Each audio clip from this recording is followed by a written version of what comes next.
una constitución que nos dijera precisamente cuáles eran las facultades que estaban expresamente reservadas para los funcionarios federales. Luego entonces no nos ayudó de mucho el tener este artículo 124, ni tampoco para identificar cuáles eran las facultades implícitas para las entidades federativas, porque no había una distribución mínima de competencias en esta materia.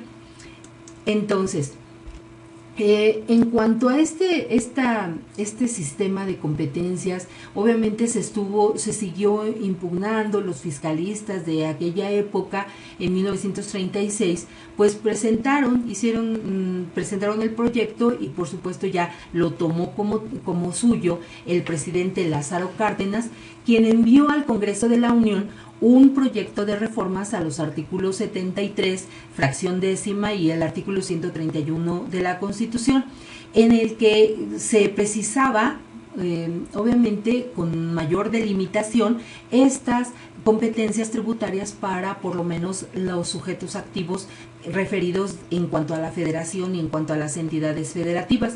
Sin embargo, esta iniciativa no prosperó, por lo cual se siguió discutiendo, se siguió analizando, y fue hasta 1940 en que se adicionó la fracción 29 del artículo 73 de la Constitución para precisamente establecer las facultades que vamos a ver en esta siguiente diapositiva.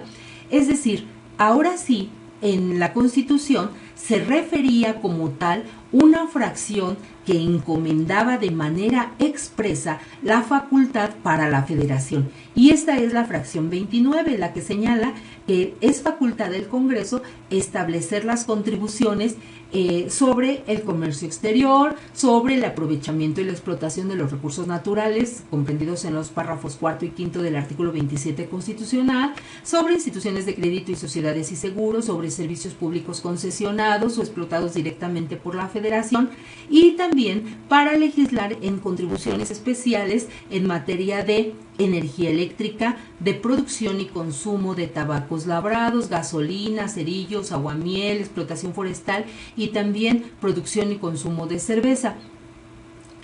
Ya se tenía entonces tal cual este listado, esta fracción 29 que nos proporcionaba un listado de las facultades que le correspondían expresamente a la federación.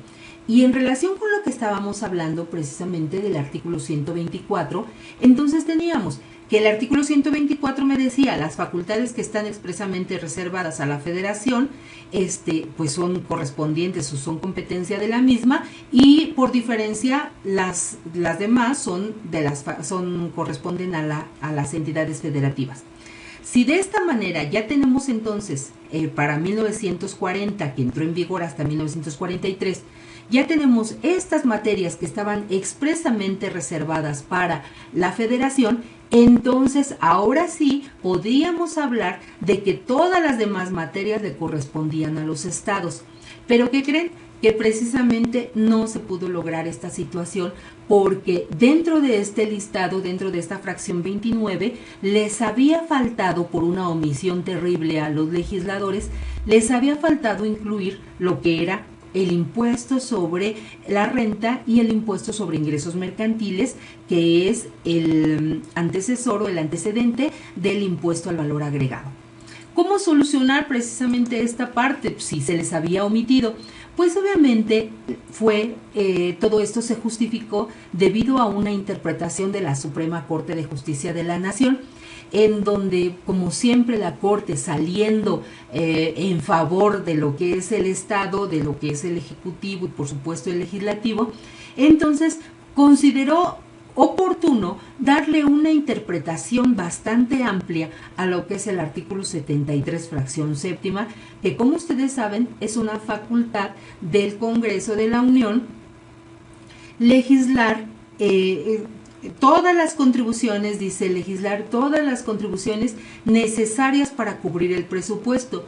Y al señalar precisamente que son todas las contribuciones necesarias al presupuesto, dijo la Suprema Corte, bueno, pues si tiene que legislar las contribuciones que sean oportunas para cubrir el presupuesto, pues entonces se entiende que va a poder legislar de aquellas que ya se habían señalado de manera expresa en la fracción 29, como cualquier otra que considere oportuna, siempre y cuando pues no vulnere o no restrinja lo que en ese momento eran las garantías constitucionales de los gobernados, ¿no?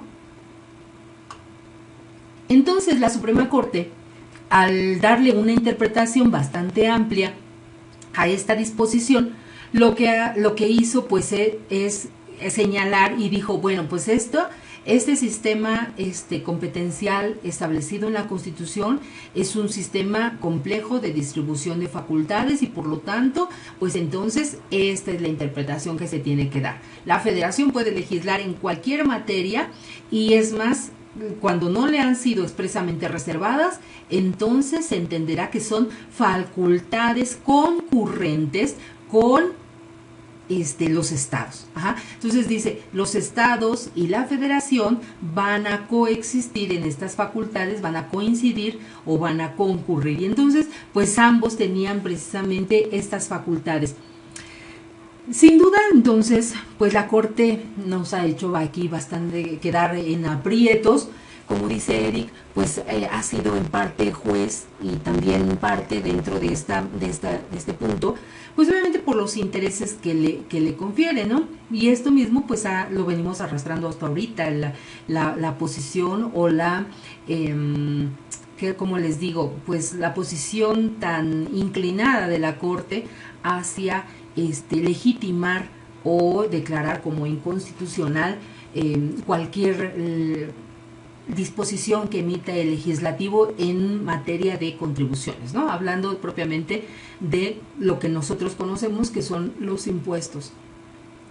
Y bien, bueno, también hay otra disposición importante que es la que les refiero aquí en la diapositiva, que es la que emitió la segunda sala de la Suprema Corte de Justicia en la revisión 1261 del 2008 y que determinó que la contribución, que la doble tributación no es inconstitucional a menos de que sea ruinosa.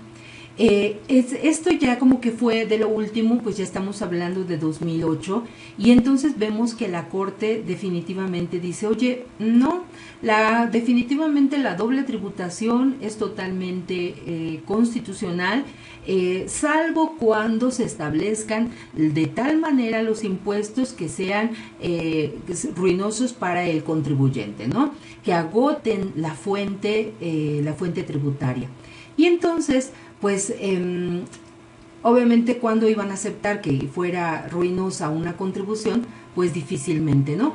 Pero bueno, aquí lo que quiero hacer, aquí rescatar un poquito de esta disposición es que también se ha establecido en las últimas disposiciones de la Corte y en esta del 2008, que dice que va a ser solamente por excepción, va a ser inconstitucional una contribución que se realice en contravención de un convenio de adhesión al Sistema Nacional de Coordinación Fiscal. Entonces, por eso es de que también les he venido haciendo este recorrido por diversos artículos de la Constitución para que ustedes puedan observar cómo es ¿cómo les diré? Como rompecabezas del sistema de competencias a nivel federal, estatal y municipal. Entonces, aquí tenemos que nos dice, así de manera clara, la doble tributación no es inconstitucional a menos de que sea ruinosa. Y con la excepción de que si hay una contribución que establece alguno de los estados y lo realiza en contravención de un convenio de adhesión al Sistema Nacional de Coordinación Fiscal, entonces esa contribución va a ser inconstitucional. Sin embargo, aquí, ¿qué es lo que pasa? No nos está señalando entonces de que se está violando el artículo 31, fracción cuarta. O sea, lo que nosotros sabemos de que varias contribuciones o varios sujetos estableciendo contribuciones sobre una misma fuente grabable va en contra de los principios de proporcionalidad y de equidad. No están señalando eso. Eso para ellos no hay problema. Para la Suprema Corte no habría problema desde ese punto de vista, sino lo que está haciendo. De acuerdo, Roberto.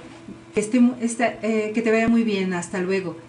Lo que nos está diciendo entonces no es que sea malo porque viole los principios o las garantías tributarias del artículo 31, fracción cuarta, sino lo que se está dando una salida aquí por el artículo 16 de la Constitución por el lado de la garantía de legalidad, al establecer entonces que los actos de autoridad, incluyendo los actos legislativos, en este caso de las entidades federativas, deben de estar también debidamente fundados y motivados. Esto es entonces que cuando una entidad federativa celebra un convenio de adhesión al Sistema Nacional de Coordinación Fiscal, pues las consecuencias que se generan, obviamente, es la de evitar, obviamente, el ejercicio de su potestad tributaria. Nos dice aquí Eric, como quien dice, hay que exprimir al contribuyente. Sí, o sea, de entrada, por ejemplo, vemos, y de hecho lo que les estoy aquí comentando, toda nuestra cultura ha sido de que aun y cuando sabemos que en el artículo 31, fracción cuarta, se establece que debemos de contribuir a la federación, a los estados y los municipios, para nosotros definitivamente, para nosotros la doble tributación no es buena y va en contra de los principios de proporcionalidad y equidad. Y es aquí donde yo les decía que precisamente tiene que surgir aquí la discusión, porque lo podríamos ver desde diferentes puntos de vista. Entonces, no, pues hola Octavio querido, sí, hubo aquí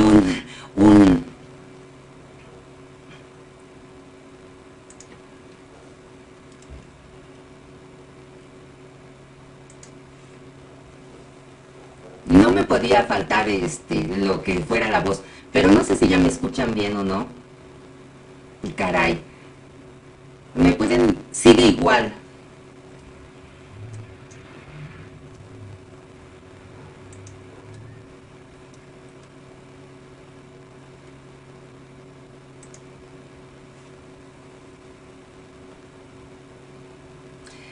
A ver, ahora sí, ¿cómo me escuchó?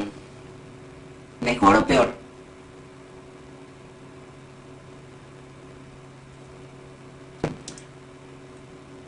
Qué caray, voy a tener que dejar de grabar.